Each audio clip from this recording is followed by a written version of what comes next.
ക്രിസ്തു മതം ഒരു മതമാണോ അതോ ബന്ധമാണോ? ഇത് രണ്ടും. മതം എന്നതിനെ കുറിച്ച് ഓക്സ്ഫോർഡ് നിർവചനം ഇതാണ്: ഒരമാനുഷിക നിയന്ത്രണ ശക്തിയിൽ, പ്രത്യേകിച്ച് വ്യക്തിപരമായ ദൈവത്തിലോ ദൈവങ്ങളിലുള്ള വിശ്വാസവും ആരാധനയും. ദൈവം തീർച്ചയായും അമാനുഷികനാണ്. കൂടാതെ കർത്താവ് ഒരു വ്യക്തിപരമായ ദൈവമാണ്. ബന്ധത്തെ സൂചിപ്പിക്കുന്നു. ധാരാളം ആളുകൾ മതത്തെ അർത്ഥശൂന്യമായ ആചാരങ്ങളുമായി തുലനം ചെയ്യുന്നു. എന്നാൽ ബൈബിൾ സത്യമതത്തെ ഒരു നല്ല ബന്ധമായി കണക്കാക്കുന്നു.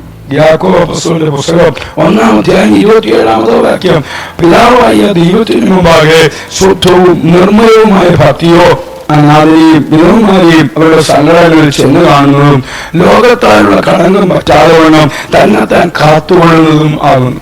അത് നമ്മെ ബന്ധത്തിലേക്ക് തിരികെ കൊണ്ടുവരുന്നു. നമുക്ക് ദൈവവുമായി ഒരു ബന്ധം ഉണ്ടാകുമ്പോൾ ദൈവത്തിന്റെ മനസ്സിനെ സ്പർശിക്കുന്ന സ്നേഹം നാം അനുഭവിക്കുന്നു. ആ സ്നേഹം നമ്മിലൂടെ മറ്റുള്ളവരിലേക്കും ദുരിതം അനുഭവിക്കുന്നവരിലേക്കും ഒഴുകുന്നു. അവരുടെ ആവശ്യങ്ങളിൽ അവരെ സഹായിക്കുന്നു. കഷ്ടപ്പെടുന്നവരുടെ ആവശ്യങ്ങളിൽ നമ്മുടെ ഹൃദയം തണുത്തതാണെങ്കിൽ നമ്മൾ ദൈവബന്ധത്തിൽ തണുത്തതായിരിക്കും. ലോകത്തിന്റെ മൂല്യം, പാപം, അഴിമതി എന്നിവയാൽ നാം കളങ്കപ്പെടാൻ അനുവദിച്ചിരിക്കുന്നത് കൊണ്ട് നാം മിക്കപ്പോഴും ദൈവബന്ധത്തിൽ തണുത്തവരാണ്. ദൈവവുമായുള്ള നമ്മുടെ ബന്ധം ദൃഢമാക്കാൻ കർത്താവുമായി തനിച്ചുള്ള ചില അർത്ഥവത്തായ സമയങ്ങൾ ആവശ്യമാണ്. ക്രിസ്തുയേശുവിലൂടെ നിത്യതയ്ക്ക് ഉതകുന്ന ഒരു നല്ല ദിവസം ആശംസിക്കുന്നു.